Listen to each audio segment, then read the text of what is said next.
একজন হিন্দু ভাই তাপস তিনি সুদ খাওয়া নিয়ে একটি সুন্দর একটা ভিডিও তৈরি করেছেন। সূরা বাকারা থেকে উক্তি দিয়ে বলেছেন। ভিডিওটা দেখুন।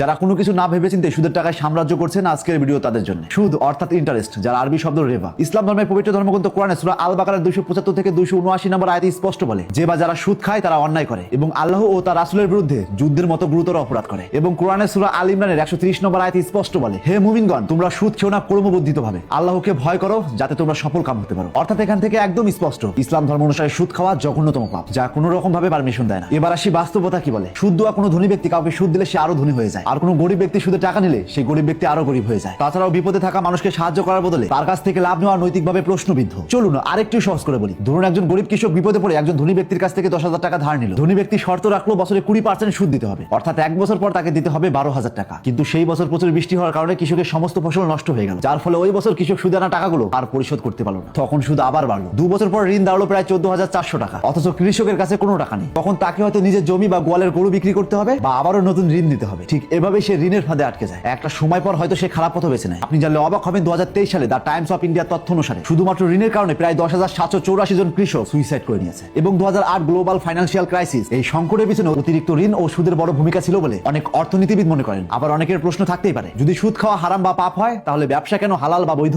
ঠিক এর জন্য ইসলাম ধর্মের পবিত্র ধর্মগ্রন্থ কোরআনে সূরা আল বাকারা 275 নম্বর আয়াতে স্পষ্ট বলে, আল্লাহ ব্যবসাকে হালাল করেছেন এবং সুদকে হারাম করেছেন। এবার আসি কেন ব্যবসা হালাল। ব্যবসায় লাভ বা লস উভয়ই হওয়ার সমান সম্ভাবনা থাকে। একজন ব্যবসায়ী তার পুঁজি বিনিয়োগ করে অনিশ্চয়তার ঝুঁকি নেন, পক্ষান্তরে সুদের কোনো ঝুঁকি নেই। ঋণদাতা তার আসল টাকা এবং বাড়তি মুনাফা পাওয়ার নিশ্চয়তা পান। এতে ঋণ গ্রহীতার লাভ হোক বা লস হোক, এই অসম বন্টনই সুদকে অন্যায় আর ব্যবসাকে ন্যায়সঙ্গত করে। ব্যবসা করতে হলে বাজার গবেষণা, ব্যবস্থাপনা, পরিশ্রম ও বুদ্ধিমত্তার প্রয়োজন হয়। এখানে ব্যবসায়ী সমাজের জন্য কোনো পণ্য বা সেবা নিশ্চিত করেন, অর্থাৎ তিনি ভ্যালু অ্যাড করছেন। কিন্তু সুদের ক্ষেত্রে টাকা কেবল অলসভাবে বসে থেকে অন্যকে শোষণ করার মাধ্যমে বাড়তে থাকে। ব্যবসা সমাজে অর্থের প্রবাহ সচল রাখে। একজন ব্যবসায়ী যখন পণ্য কেনেন বা দোকানে দেন, তখন আরো অনেক মানুষের কর্মসংস্থান হয়, যেমন সাপ্লায়ার, কর্মচারী, ট্রান্সপোর্ট প্রভৃতি। অন্যদিকে সুদ টাকাকে এক জায়গায় আবদ্ধ করে ফেলে, কিন্তু ব্যবসা টাকাকে সমাজের সর্বক্ষেত্রে পৌঁছে দেয়। ব্যবসায় ক্রেতা ও বিক্রেতা উভয়ই উপকৃত হন। ক্রেতা তার প্রয়োজনীয় পণ্য পাচ্ছেন আর বিক্রেতা তার পরিশ্রমের বিনিময় পাচ্ছেন। কিন্তু সুদের ক্ষেত্রে ঋণ গ্রহীতা প্রায় বাধ্য হয়ে বা চরম বিপদে পড়ে চুক্তিতে সই করেন, যেখানে শোষণের উপাদান লুকিয়ে থাকে। তো সবকিছুর পরিপ্রেক্ষিতে একটা কথাই বলতে চাই, ব্যবসা হলো মানুষের সেবা এবং সম্পদের সঠিক ব্যবহারের মাধ্যমে জীবন ও উপকরণ উপার্জন করা, আর সুদ হলো অন্যের অসহায়তাকে পুঁজি করে নিজের সম্পদ বাড়ানোর এক কৃত্রিম ও ক্ষতিকর মাধ্যম।